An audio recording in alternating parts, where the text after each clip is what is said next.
তো আজকে আরেকটা কোশ্চেন দেখবো, সেটা নিট 2025 জন্য মোস্ট ইম্পর্ট্যান্ট। সেটা হচ্ছে কারেক্ট বন্ড অ্যাঙ্গেল অর্ডার। তাহলে দেখো এদের বন্ড অ্যাঙ্গেল অর্ডার কী হবে, তাহলে তোমরা বিভিন্ন রকম কনসেপ্ট লাগাবে।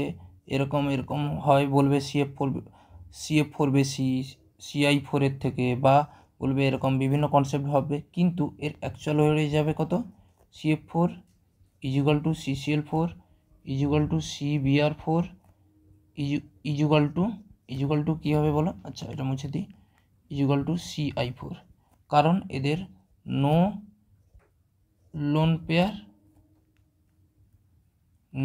পেয়ার, এদের কোনো লোন পেয়ার থাকবে না, তাহলে VSEPR লাগবে না। এদের হাইব্রিডাইজেশন সবার সেম, তাহলে সবারই বন্ড অ্যাঙ্গেল কী হয়ে যাবে, সেম হয়েছে। VSEPR অ্যাপ্লাই হবে না, তাহলে বন্ড অ্যাঙ্গেল সবার সেম হবে। ঠিক আছে, কনসেপ্টটা ভালোভাবে ইউজ করো।